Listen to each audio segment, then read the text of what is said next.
और अब एक ऐसे गांव की कहानी हम आपको दिखाते हैं जहां पर कोरोना से मृत्यु का प्रकोप चरम पर है, लेकिन सरकार मृत्यु के आंकड़ों का सच मानने को तैयार नहीं। आखिर लोग कोरोना से नहीं मर रहे हैं तो फिर शमशान घाट पर कई गुना लकड़ियों की जरूरत क्यों है?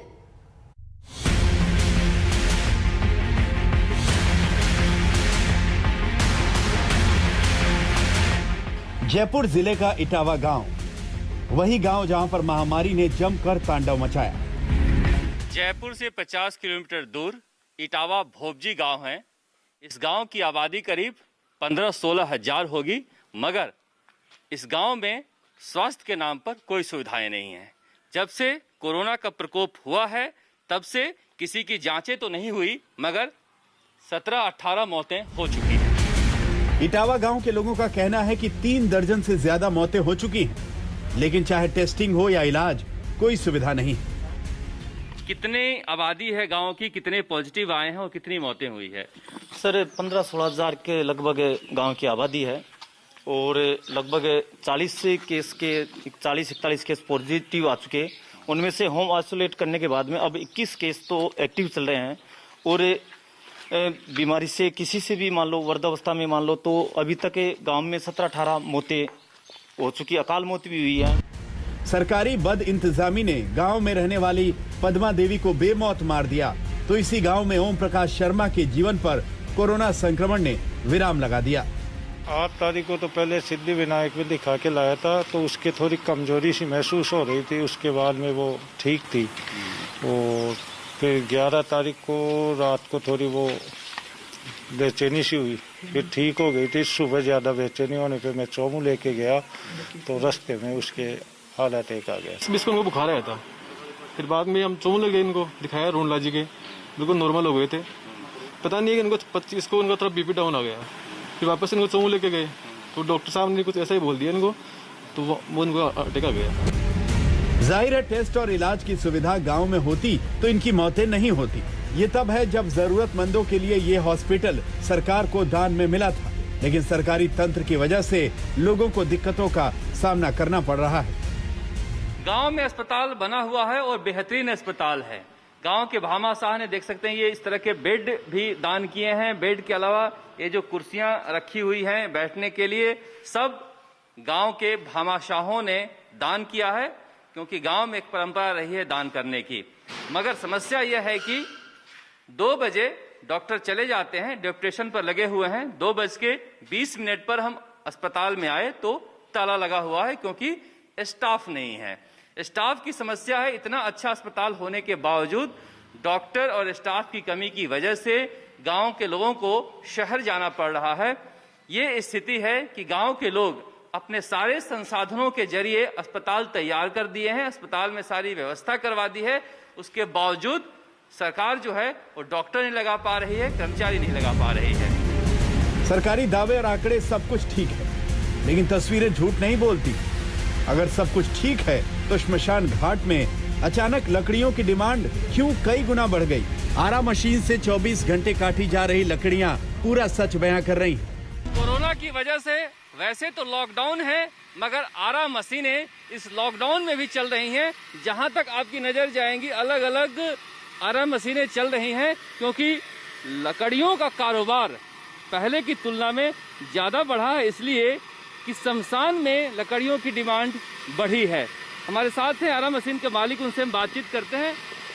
क्या शमशान में लकड़ियां अभी ज्यादा जानी शुरू हो गई है? हाँ, ज्यादा जानी जा रही है। कितनी जाती है? जाती है 3-4 गाड़ी रोजाना जाती है। कब के यहाँ से? हाँ, यहाँ से पूरे में तो 5-6 गाड़ी जाती है रोजाना की। रोजाना।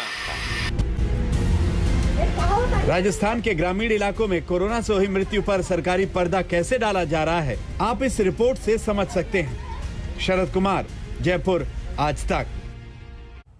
अब जरा पंजाब के ग्रामीण इलाकों का हाल भी देख लीजिए। संक्रमण की सुनामी से लोगों की मौतें हो रही, लेकिन गांव में अभी भी टेस्टिंग और ट्रीटमेंट की हालत ऐसी है कि लोग बस भगवान भरोसे।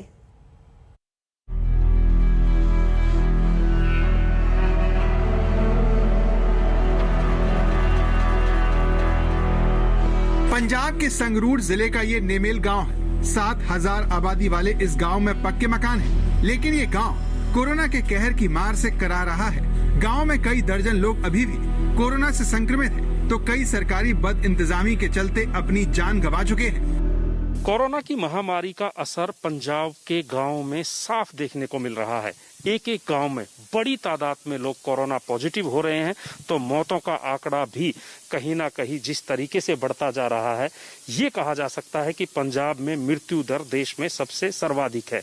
अब इस महामारी का असर कैसे दिख रहा है, ये देखिए। ये जिस गांव में हम मौजूद हैं, इस गांव की आबादी तकरीबन 7,000 के करीब है और गांव की गलियों में किस तरीके से सन्नाटा पसरा हुआ है कि कैमरे को जहां पर भी ले जाते हैं, कहीं भी कोई इंसान गांव की गलियों में नजर नहीं आता है। अगर नजर आता है तो सिर्फ सन्नाटा और ये खालीपन। आप देख सकते हैं कि गांव के घरों में ये गेट खुला हुआ है, घर के अंदर लोग मौजूद हैं, लेकिन कोई भी गांव के बाहर नजर नहीं आता है। नेमोल गांव के रहने वाले 40 साल के मालविंदर सिंह अब इस दुनिया में नहीं है। कोरोना से संक्रमित हुए और फिर एक अस्पताल से दूसरे अस्पताल दौड़ते दौड़ते जिंदगी ने साथ छोड़ दिया। कोरोना महामारी की दूसरी वेव आई तो इस वेव ने खासकर युवाओं को अपना निशाना बनाया। यानी कि जो लोग घरों में काम करने वाले थे, कमाने वाले थे, कहीं ना कहीं उन पर इस महामारी का कहर टूटा। संगरूर जिले के नेमोल गांव में हम मौजूद हैं। 10 महीने की इस मासूम बच्ची को देखिए, ये लगातार एकटक अपने पिता की तस्वीर को देखे जा रही है और शायद उसे ये नहीं पता कि उसके पास पिता के रूप में अब सिर्फ तस्वीर रह गई है। और ये तस्वीर जो है बहुत पुरानी नहीं है, यानी कि 10 तारीख को इसी महीने में मलविंदर सिंह की डेथ हुई है। घर में हमारे सिर्फ यही कमाते थे, बाकी जो हमारे ओल्ड पेरेंट्स आ गए, छोटे बच्चे आ गए घर में, और हमारा कमाई का कोई सोर्स ही नहीं था। यही कमाते थे, सब कुछ यही संभालते थे घर का काम। आज घर में मातम है क्योंकि अब इस पत्नी का सुहाग छिन गया है। इस बेटी के पिता और इन बुजुर्ग माँ बाप के बुढ़ापे का सहारा इसी गाँव के रहने वाले 55 साल के बलदेव खान की जान कोरोना ने ले ली। संगरूर जिले के नेमोल गांव में ही इस समय हम मौजूद हैं और ये दूसरा घर है जहां पर कोरोना से मौत हुई है। यानी कि कोरोना का कहर अब गांव में टूटने लगा है और गांव के गांव कहीं ना कहीं कोरोना से प्रभावित होते जा रहे हैं। बलदेव खान का ये घर है और ये छोटी सी तस्वीर इनके हाथ में आप देख सकते हैं, उनके बेटे हैं और ये कह रहे हैं कि पिता की मौत के बाद कहीं ना कहीं इस घर पे अब दुखों का पहाड़ भी टूटने लगा है। इस गांव के कई परिवार हैं जिनके सिर पर दुखों का पहाड़ टूट पड़ा है। आज बलदेव खान के घर में मातम का माहौल है और कोई कुछ बोलने की हालत में नहीं है। संगरूर जिले में टेस्टिंग और इलाज का अंदाजा आप किला बोरिया गांव के स्वास्थ्य केंद्र पर लटकते ताले से लगा सकते हैं। कोरोना की महामारी शहरों से गांव की तरफ बढ़ रही है, लिहाजा पंजाब सरकार ने भी गांव में फौरी तौर पर कोरोना की फतेह किट पहुंचाने का ऐलान किया है और सरकार का दावा है कि गांव में बुनियादी सुविधाएं बहुत जल्द मजबूत की जाएंगी। लेकिन किस तरीके से की जाएंगी, इसका जीता जागता उदाहरण आप देखिए। ये किला बरिया गांव है संगरूर जिले का और यहाँ पर बाकायदा डिस्पेंसरी बनी हुई है, बिल्डिंग बनी हुई है। लेकिन इस डिस्पेंसरी में यहाँ पर अगर कोई गांव का आदमी आता है इलाज के लिए तो उसे ये ताला लटका मिलेगा। इतना ही नहीं, गांव में अगर किसी को अपने कोरोना की जांच करवानी है या वैक्सीन लगवानी है तो इस तरह की कोई सुविधा इस गांव में फिलहाल मौजूद नहीं है। स्थानीय लोगों का कहना है कि गांव में इलाज की कोई सुविधा नहीं है, ना तो दवाइयों की, ना ही टेस्टिंग और टीके की। यानी गांव वाले भगवान भरोसे हैं। डॉक्टर यहाँ पर कोई डॉक्टर वहाँ पे कोई नहीं आया। जिंदी बनी उन्दी बंद ही है, ये पता नहीं कैसी सीट लगी, वो ताला ही लगा है, कभी डॉक्टर नहीं आया थे। अच्छा ये बताइए, अगर गांव में किसी को कोरोना की वो है कि मेरे को हो सकता है या नहीं हो सकता है, सिम्टम्स हैं, तो वो अपनी जांच कराने के लिए कहाँ जाए?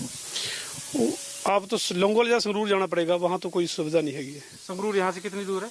संगरूर से 11 किलोमीटर है। 11 किलोमीटर जी। मतलब गांव में कोई सुविधा नहीं है, ये डिस्पेंसरी बस सिर्फ सफेद आती है। हाँ जी बिल्कुल खाली पड़ी है, जितनी आई है बनी है ना, ये इतनी कोई कदे भी डॉक्टर नहीं आया इसमें।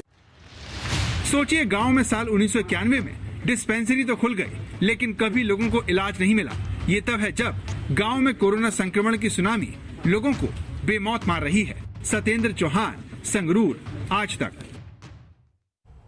फिलहाल यहाँ रुकेंगे एक ब्रेक के लिए। आज तक पर खबरों का सिलसिला जारी है, देखते रहिए आज तक।